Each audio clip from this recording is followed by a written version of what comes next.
Bom dia. Eu tenho feito algumas reflexões esses dias sobre ah, como nós podemos criar ritmos, né, para as nossas vidas do meio ao caos. E eu não estou falando tanto sobre ideias de como ser produtivo ou criativo, isso está cheio de coisas por aí, mas como podemos criar ritmos que deem sentido, beleza, quando estamos no caos. Nós vivemos uma sociedade onde todos os nossos treinamentos, cursos, muitas das nossas vídeos, lives, enfim, estão voltados para como ser mais produtivo, como ser alguém de alta produtividade, como você pode ter alta performance. E nós falamos sobre temas como a meditação, ou falamos sobre temas como busca de propósito, busca de sentido, mas todas essas coisas acabam girando em torno de uma coisa central, que é a nossa necessidade de termos alto desempenho ou alta produtividade. E nós vamos então criando essas metas de vida e ritmos de vida. E alguém fala assim, só precisa de 5 minutos de meditação todos os dias, já vai fazer diferença no seu cérebro. E outros falam que você precisa encontrar o sentido e descrever o seu sentido ou o seu propósito num mission statement, né? Numa declaração de missão. E nós somos definidos muito pelo que nós fazemos, o nosso trabalho, nos nossos projetos e até os nossos hobbies se tornam maneiras de nos manter altamente produtivos. E quando você está numa situação, e talvez você esteja fazendo home office, você continua se mantendo produtivo, mas muitos não estão, e você começa a se definir e repensar sobre você, sobre o seu valor, sobre a sua identidade. Eu acho que um dos grandes maus dessa geração é que nós colocamos o propósito como a identidade. Eu quero colocar a identidade no centro, quem eu sou, e propósito, como eu faço. Não é nem o que eu faço, mas o como eu faço. Alguns vão dizer é o meu porquê, né? O porquê eu faço as coisas e o porquê define o meu como. Eu acho que foi o Viktor Frankl que disse isso: quem tem um porquê lida com qualquer como. Então o porquê eu faço o que eu faço está ligado, vem da minha identidade, mas não é a minha identidade. É alimentado pela minha identidade, o quem eu sou. E muitas pessoas não conseguem lidar com essa pergunta, quem eu de fato sou. Então eu tento focar nas coisas que eu faço, ou as coisas que eu gosto, as coisas que eu tenho paixão de fazer, e eu tenho então, orbitando em torno disso, eu coloco o que eu faço no centro. E quando você deixa de fazer, então você parece que não tem sentido, você perde a sua identidade e você não vê propósito para a vida, porque você não consegue fazer, você não consegue produzir. Ontem eu falei que a, a narrativa cristã do mundo, ela tem ritmos, e o primeiro ritmo que eu falei é o ritmo de caos e ordem, ou como eu gosto de dizer, entulhos e jardins, né? E falamos sobre um Deus que está construindo jardins e removendo entulhos e reorganizando a nossa a realidade e no meio ao caos. E eu quero falar sobre um segundo ritmo, que é o ritmo de descanso e trabalho. Quando você olha a narrativa da criação, Gênesis capítulo 1, a narrativa ela vai dizer: e foi dia e manhã o primeiro dia, e foi tarde de manhã o primeiro dia, e foi tarde de manhã o segundo dia, e foi tarde de manhã o terceiro dia. Então, toda vez que o autor de Gênesis, né, eu acredito que tenha sido Moisés, toda vez que Moisés está falando sobre o ritmo criativo de Deus, ele está falando sobre tarde e manhã. É interessante que não fala com manhã e tarde, mas tarde e manhã. É interessante isso porque até hoje, né, os judeus comemoram o novo dia pelo pôr do sol. O sábado, o Shabá, começa a ser comemorado no pôr do sol da sexta-feira e não no nascer do sol do sábado. Então a sexta-feira começa, o sábado começa quando o sol se põe na sexta-feira. E essa é a narrativa bíblica, né? Essa é o ritmo hebraico, de tarde e manhã. Deus sempre começa com a tarde e depois vem a manhã.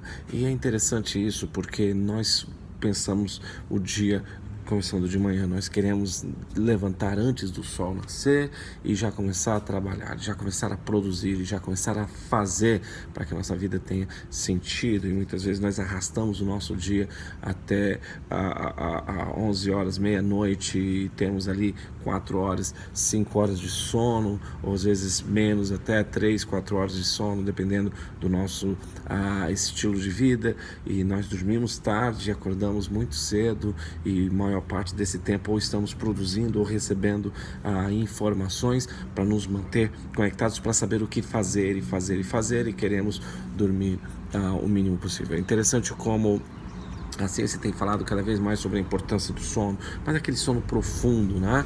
O nosso cérebro organiza as nossas memórias, as nossas informações, o nosso hipocampo, ele vai organizar as memórias que nós recebemos durante o dia, enquanto estamos dormindo, enquanto estamos no nosso sono mais profundo, nessa hora que nossa mente se organiza.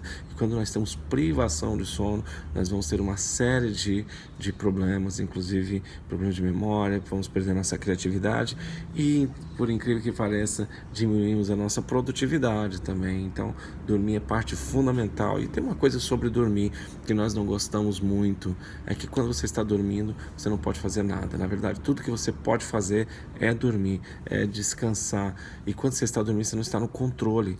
Você está totalmente fora do controle das coisas, totalmente fora do controle do que você está fazendo. Mas você precisa dormir para que você possa ser muito produtivo. Isso vai alinhado com a teologia bíblica, isso vai alinhado com o ritmo bíblico, porque quando nós olhamos para as Escrituras, nós estamos vendo a Bíblia nos dando alguns sinais de que não é você que começa o trabalho. Você não começa nada, você apenas se junta a um Deus que estava trabalhando antes de você acordar. O salmista vai nos dizer: se o Senhor não edificar a casa, em vão trabalho que edifica. Se o Senhor não vigiar a cidade, em vão vigia o sentinela. Inútil será levantar de madrugada e comer o pão de dores, porque dá assim o seu Senhor aos seus amados enquanto dorme. Então não importa o quanto você trabalha, não importa o quanto você faça, não importa o quanto você seja produtivo, você seja criativo, é Deus que começa a obra, é Deus que vigia a cidade, é Deus que está trabalhando, é Deus que está sustentando o universo, é Deus que continua dando a comida para os pássaros, é Deus que continua vestindo os lírios do campo, e é Deus que continua cuidando de nós. Jesus Cristo disse: não andeis ansiosos por coisa alguma, quanto ao que é vez de comer, ou quanto ao que é vez de vestir. E essa ansiedade nos diz: olha, eu tenho que estar no controle, eu tenho que estar fazendo as coisas, eu tenho que resolver os problemas.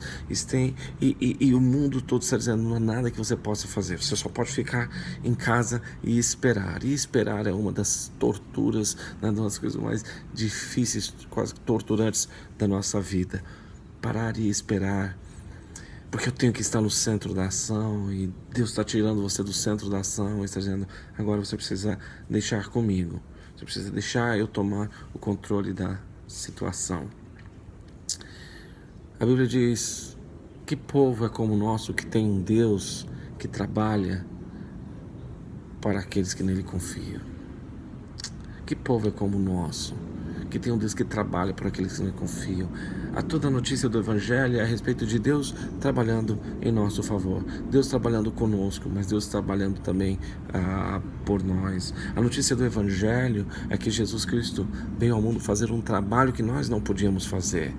E a frase central da cruz foi: está consumado, ou seja, a obra foi feita, o trabalho foi completado, a dívida foi quitada. Você não deve mais nada. Você não precisa viver tentando justificar ao universo a razão da sua existência.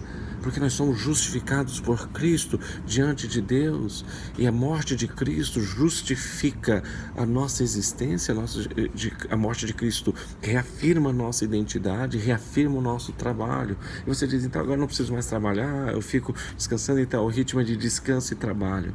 Eu não trabalho para descansar, eu descanso para trabalhar. Primeiro eu descanso, Deus trabalha por mim, depois eu acordo para me juntar ao trabalho de Deus. Você percebe a diferença? Eu trabalho, mas eu trabalho com satisfação, eu trabalho com alegria, eu trabalho com propósito, sabendo que no final das contas é Deus quem vai prover as minhas necessidades, no final das contas é Deus quem vai suprir tudo que eu preciso, no final das contas é Deus quem cuida de mim. Se é Deus quem cuida de mim, se é Deus quem supre minhas necessidades, se é Deus quem provê tudo o que eu preciso, e se Jesus Cristo trabalhou por mim, morrendo na cruz, então eu não preciso viver ansioso, porque o meu sentido, o meu propósito foi definido pela obra de Jesus Cristo, pelo que Jesus Cristo fez. Então o que eu faço agora? Você pode descansar.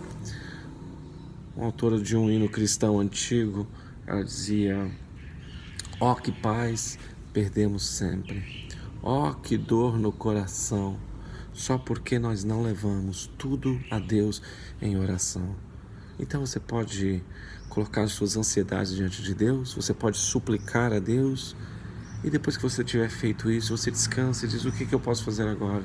Talvez o que você possa fazer agora seja estudar com seus filhos. Talvez o que você possa fazer agora seja fazer algumas atividades em casa, cuidar da sua saúde, cuidar da sua família, abraçar aqueles que estão dentro da sua casa confinados com você e esperar enquanto você não pode abraçar os que estão longe. Você pode ser o líder da sua casa, confortando ele com palavras de esperança. Você pode esperar em Deus. Você pode confiar em Deus, que Deus vai suprir suas necessidades. Inútil será o homem levantar de madrugada e comer o pão de dores, porque assim dá o Senhor os seus amados, enquanto eles dormem. Pai, eu quero te pedir, Senhor, que nos ajude a descansar em Ti, nos ajude a esperar em Ti, e nos ajude a lembrar que nosso propósito e nossa identidade não está naquilo que fazemos, mas em quem nós somos. Nos ajude a nos unir a Ti naquilo que o Senhor já está fazendo, naquele direcionamento que o Senhor já está dando, para que possamos viver em paz, possamos ter contentamento, alegria, possamos ser frutíferos, e assim experimentar um pouquinho daquilo no futuro que é de ser revelado plenamente, que é o Shalom, a plenitude e a paz que vem de Ti. Obrigado, Deus, porque o Senhor provê as nossas necessidades segundo a Tua bondade. Eu te agradeço em nome de Jesus. Amém. Amém. Bom dia.